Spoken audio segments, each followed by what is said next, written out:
ஹல்லேலூயா, good morning.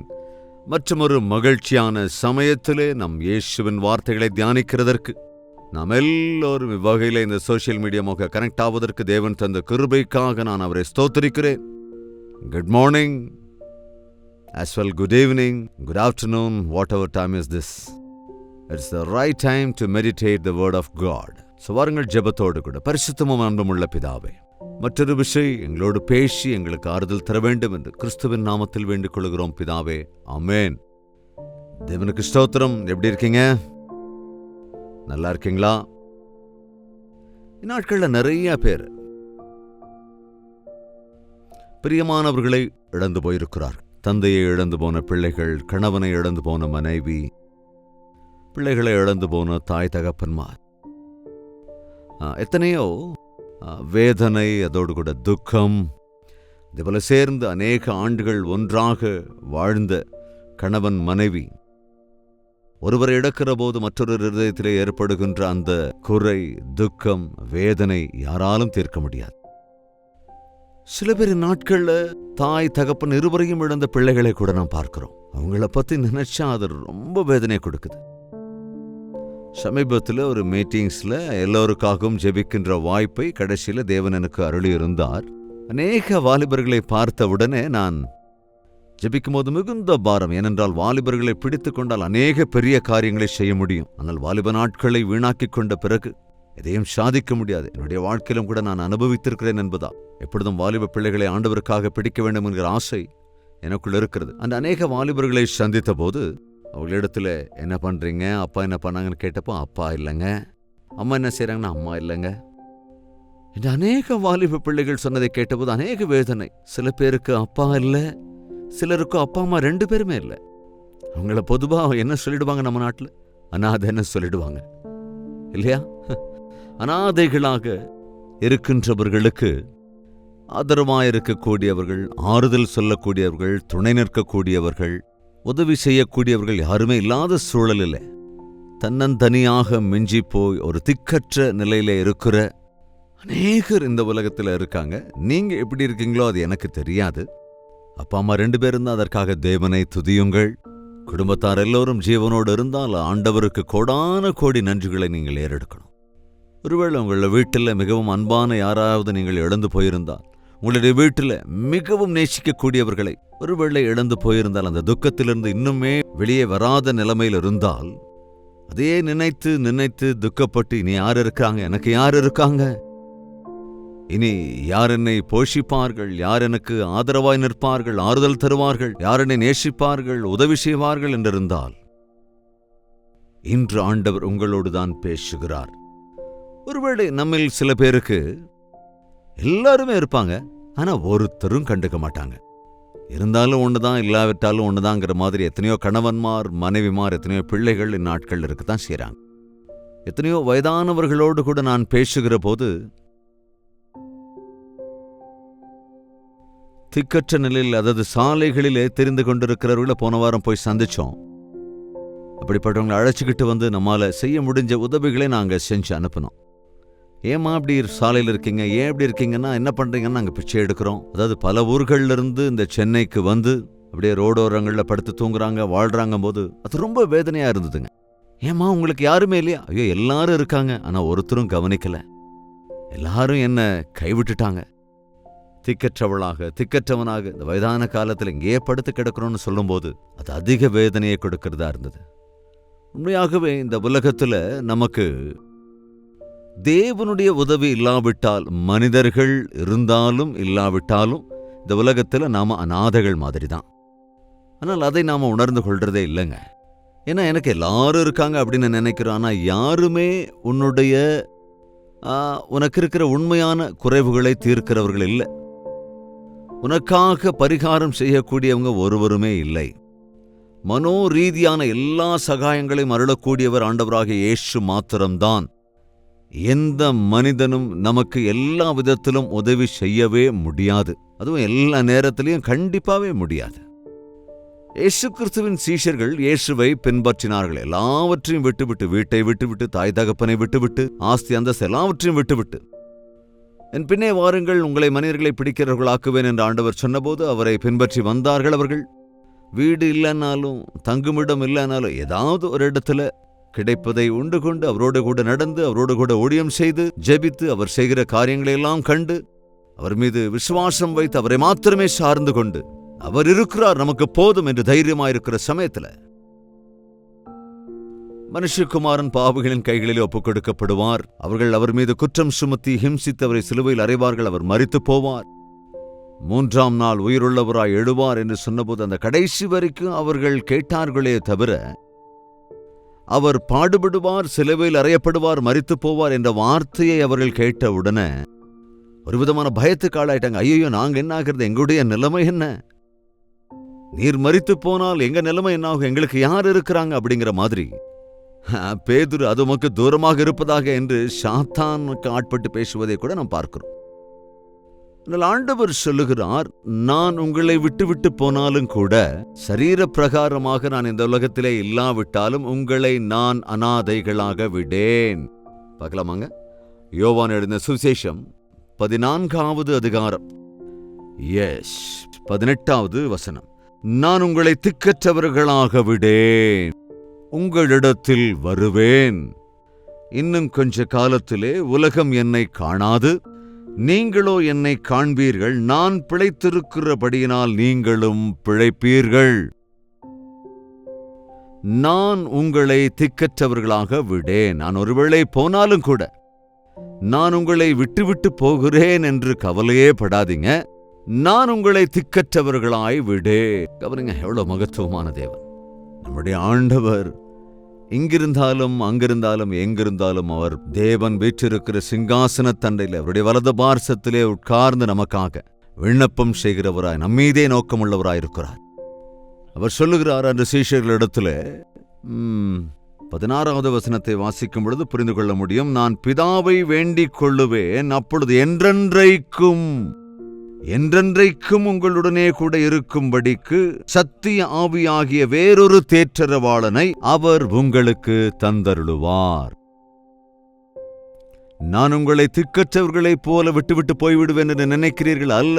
நான் என் பட்சமாய் பிதா குமாரன் பரிசுத்தாவியாக இருக்கிற நான் என்னில் 3ஆம் அவராக இருக்கிறவரான பரிசுத்த ஆவியானவர். 3ஆம் நபர்னா நம்பர் 1, நம்பர் 2, நம்பர் 3 நினைக்காதீங்க. 3 பேரும் சமமானவர்களே. பிதா குமாரன் பரிசுத்த ஆவியானவர் சமமானவர்கள். ஆனால் அவரவர் எல்லைக்குட்பட்டு அவர்கள் நமக்கு துணையாக நின்று தேற்றுகிறதற்கு, பலப்படுத்துகிறதற்கு, நித்திய நரகத்திற்கு போகிற நம்மை மீட்டெடுத்து தம்முடைய ராஜ்யத்தின் வாரிசுகளாய் ஆக்குவதற்கு பிதாவானவர் அனந்த ஞானத்தோடு கூட குமாரனாகிய கிறிஸ்துவை நமக்காக அருளினார். பரிசுத்த ஆவியானவர் நமக்கு தேற்றரவாளனாய் அருளியிருக்கிறார். நான் சென்று உங்களுக்கான தேற்றரவாளனை அனுப்பி வைக்கிறேன் என்று சொல்லுகிறார்.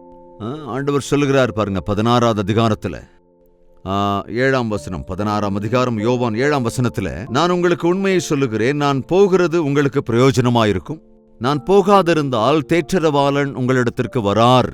நான் போவேனே ஆகில் அவரை உங்களிடத்திற்கு அனுப்புவேன்.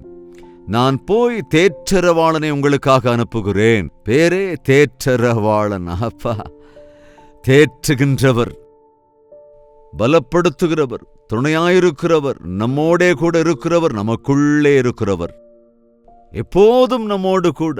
இயேசு கிறிஸ்து சரீரத்திலே இந்த உலகத்திற்கு வந்ததினாலே அவர் ஒரு இடத்தில் மாத்திரம்தான் இருக்க முடியும். காரணம் என்னவென்றால், சரீரத்தால் ஒரு இடத்தில் மாத்திரமே இருக்க முடியும். அவர் கலிலேயில் இருந்தால் நசரேத்தில் இருக்க முடியாது, நாசரேத்தில் இருந்தால் எருசலேமில் இருக்க மாட்டார். ஆனால் ஆண்டவர் சொல்லுகிறார், நான் செய்ய வேண்டிய பிராயச்சித்தங்களை எல்லாம் செய்து சிந்த வேண்டிய இரத்தத்தை சிலுவையிலே உங்களுக்காக சிந்தி மரித்து மரணத்தை ஜெயித்து உயிருள்ளவராக நான் எழுவேன். அதோடு என் பிதாவினிடத்தில் சேர்ந்து உங்களுக்காக நான் விண்ணப்பம் பண்ணுவேன். மறுபடியும் நானே வந்து நீங்கள் என்னோடு இருக்கும்படியாய் உங்கள் எல்லோரையும் அழைத்துக் கொண்டு போவேன் என்று திரும்ப திரும்ப தம் சீஷர்களிடத்திலே சொல்லுகிறார். இன்றும் கூட கிறிஸ்தவர்களாக இருக்கிற நமக்கும் கூட அந்த உணர்வு இருந்து கொண்டே இருக்கிறது, கேட்டுக்கொண்டே இருக்கிறோம். ஆனால் விசுவாசிக்கிறோமா? இயேசு கிறிஸ்து சொல்லுகிறார், நான் சென்று உங்களுக்கான தேற்றரவாளனை அனுப்புவேன். நான் உங்களை அனாதைகளைப் போல திக்கற்றவர்களாக விடமாட்டேன். யாராக இருந்தாலும் எப்பவா இருந்தாலும் திக்கற்ற நிலைக்கு தள்ளப்படும் போது ஐயோ அனாதையை போல ஆகிவிட்டேன், ஆனால் ஆண்டவர் இருக்கார் அப்படின்னு சொல்லுவோமே தவிர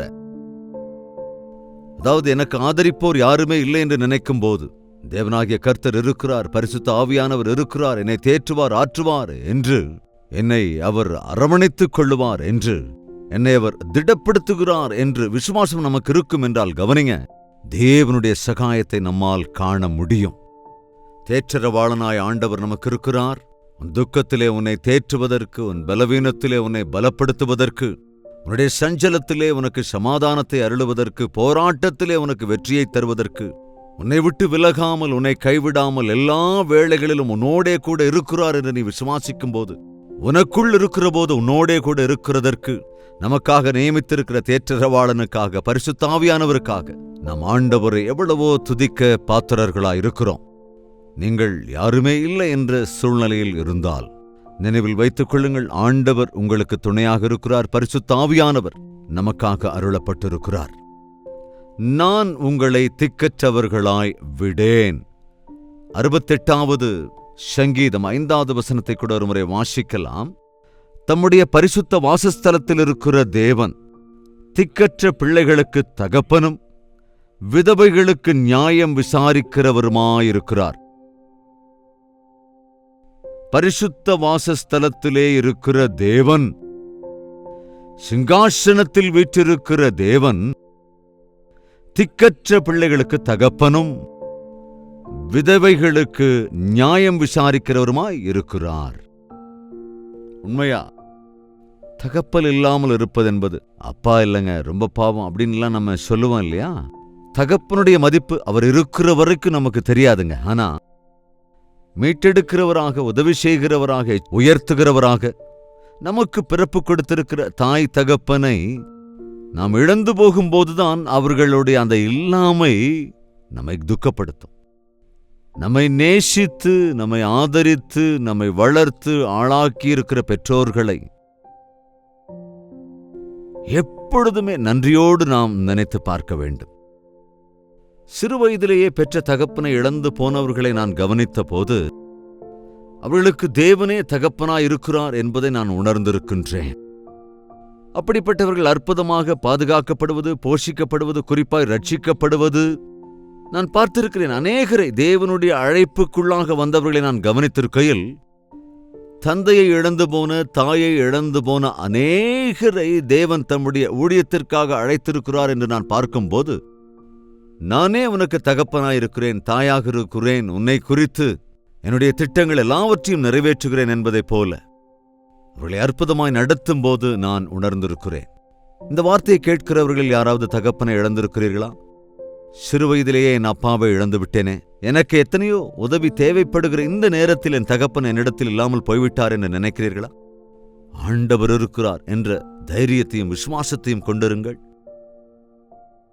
உன்னுடைய தகப்பனை எடுத்துக்கொண்ட ஆண்டவர் அவருடைய ஸ்தானத்தில் அவரே இருக்கிறதற்கும், இந்த உலக தகப்பனை காட்டிலும் மேன்மையான சகாயத்தை நமக்கு அருளி செய்யக்கூடிய பரமபிதாவானவர் நமக்கு இருக்கிறார். நமக்கான தேற்றரவாளனை அவர் அருளி செய்திருக்கிறார். அவர் நம்முடைய இரட்சகராக இருக்கிறார். இயேசு கிறிஸ்துவை உடையவர்கள், அவருடைய இரத்தத்தால் கழுவப்பட்டிருக்கிறவர்கள், அவருடைய ஆவியினாலே நிரப்பப்பட்டிருக்கிறவர்கள் இந்த உலகத்திலே ஆதரிக்கப்படுவார்கள், பலப்படுத்தப்படுவார்கள். உங்களுடைய வாழ்க்கையை தேவனுக்கு அர்ப்பணித்து விடுங்கள். தந்தை இல்லையே இந்த திக்கற்ற நிலையில் இல்லாமல் நீரே என் பிதா என்று ஆண்டவரை பற்றிக் கொள்ளும் போது, திக்கற்ற நிலையில் இருக்கிறேனே என்ற வேதனையில் இல்லாமல் என் ஆண்டவர் எனக்காக இருக்கிறார் என்று விசுவாசிக்கும் போது எப்பொழுதும் எல்லா விதத்திலும் அவருடைய சகாயத்தை நாம் பெற்றுக்கொள்ள முடியும். அவரே திக்கற்றவர்களுக்கு தகப்பனும் விதவைகளுக்கு நியாயம் தீர்க்கிறவருமாயிருக்கிறார். ஜார்ஜ் முல்லர் என்ற பக்தன் பைபிளை வாசித்துக் கொண்டிருந்த போது, இந்த பகுதியை வாசித்த போது அவருடைய கண்களுக்கு இந்த வசனம் மிகவும் ஈர்க்கிறதாக இருந்ததாம்.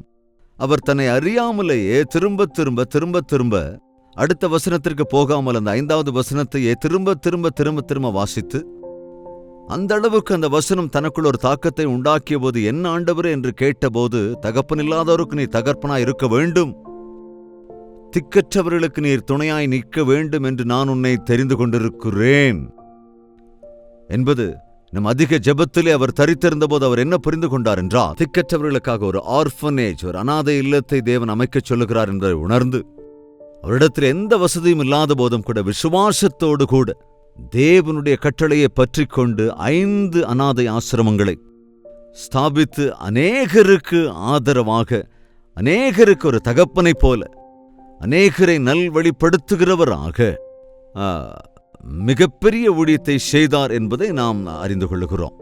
உண்மையாக தகப்பனில்லாத பிள்ளைகளுக்கு, திக்கற்றவர்களுக்கு தேவனே அப்படி இருக்கிறார். தேவனுடைய பிள்ளைகளாகிய நமக்கும் இதில் பொறுப்பு இருக்கிறது என்பதை உணர்ந்து கொள்ள வேண்டும். யாக்கோபு எழுதின பொதுவான நிருபத்தில், யாக்கோபு எழுதின பொதுவான நிருபம் 1வது அதிகாரம், கூடுமானால் நீங்களும் வேதத்தை எடுத்து வைத்துக் கொள்ளுங்கள். யாக்கோபு எழுதின பொதுவான நிருபம், அதிலிருந்து ஒரு வசனம், 27வது வசனத்தை நாம் வாசிக்கலாம். திக்கற்ற பிள்ளைகளும் விதவைகளும் படுகிற உபத்திரவத்திலே அவர்களை விசாரிக்கிறதும், உலகத்தால் கரைபடாதபடிக்கு தன்னை காத்து கொள்ளுகிறதுமே பிதாவாகிய தேவனுக்கு முன்பாக மாசில்லாத சுத்தமான பக்தியாயிருக்கிறது. பக்தி, பரிபூரணமான பக்தி எதுவென்றால், திக்கற்ற பிள்ளைகளையும் விதவைகளையும் அவர்கள் உபத்திரவத்திலே விசாரிக்கிறதுதான்.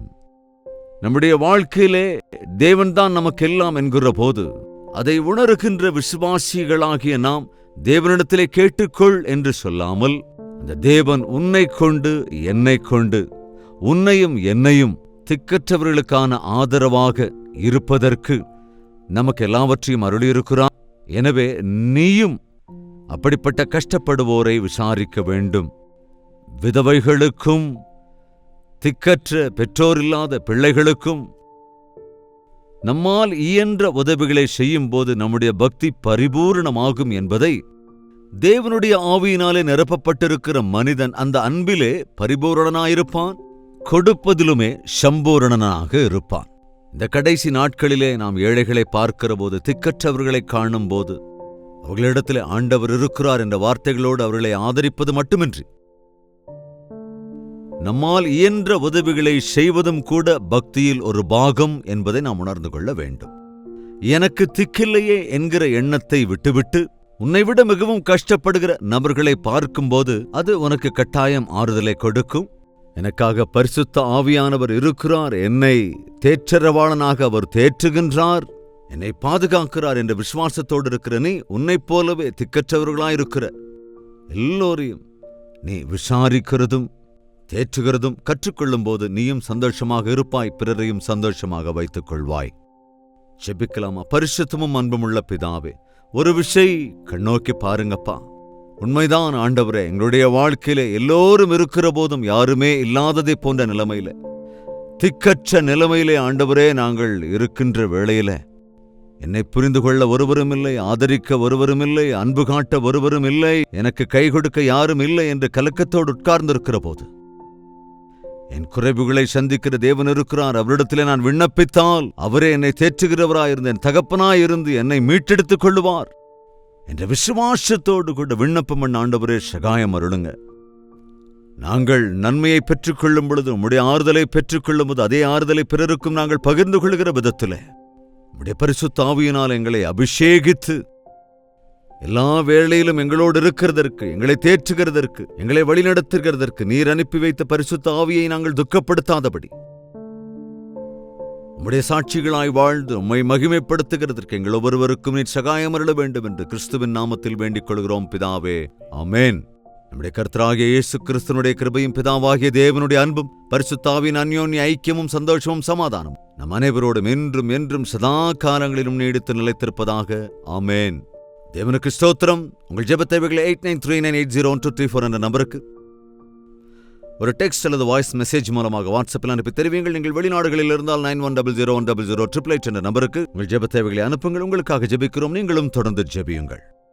உண்மையாகவே ஏழைகளின் மத்தியிலான ஊழியம், திக்கற்றவர்கள் மத்தியில் ஊழியம் என்பதை நான் அநேக நாட்கள் அலட்சியமாக இருந்தேன். ஆனால் சமீப காலத்தில் தேவன் தந்த பாரத்தினாலே ஒவ்வொரு மாதமும் சில அநாதை இல்லங்களுக்கு சென்று அவர்களுக்கு தேவையான உதவிகளை செய்கிறதற்கும், முக்கியமாக அவர்களுக்கு தேவையான தேவனுடைய ஆறுதலான வார்த்தைகளையும், உங்களை நேசிக்கிற ஆண்டவர் இருக்கிறார் என்ற சுவிசேஷத்தை அறிவிக்கவும் தேவன் உதவி செய்கிறார். நீங்களும் உங்களால் என்ற உதவிகளை செய்யுங்கள். உங்களை சுற்றிலும் ஏழ்மையிலே திக்கற்ற நிலையிலே இருக்கின்ற ஒவ்வொருவருக்கும் ஆண்டவரை பற்றி சொல்லுங்கள், இயன்றதை கொடுங்கள், உதவிகளை செய்யுங்கள். பொருட்களை தருவதை காட்டிலும் அது மாத்திரமல்ல, அவர்களுக்கு ஏற்ற வகையில மாரல் சப்போர்ட், அவர்களுக்கு தேவையான அன்பின் வார்த்தைகளோடு அவர்களுக்கு தேவையான கவுன்சிலிங், அவர்களுக்கு ஆறுதல் தருகிற வார்த்தைகளை சொல்லி அவர்களை தேற்றுவீர்கள் என்றால் அதுவே மிகப்பெரிய பாக்கியம். தொடர்ந்து நம்முடைய ஊழியத்திற்காக நீங்கள் ஜெபிக்கும்படி கேட்கிறேன். நம்முடைய டிவி ஊழியங்கள், சோசியல் மீடியா மூலமாக செய்யப்படுகிற ஊழியங்கள் எல்லாவற்றிற்காக உங்கள் தனி ஜெபத்திலும் குடும்ப ஜெபத்திலும் நினைத்துக் கொள்ளுங்கள். தேவனுக்கு சித்தமானால் நாளை இதே நேரம் இதே அனுதின தியானத்தில் நாம் மீண்டும் சந்திக்கலாம். அதுவரைக்கும் தேவனுடைய மகா கிருபை உங்களுக்கு துணையாயிருப்பதாக.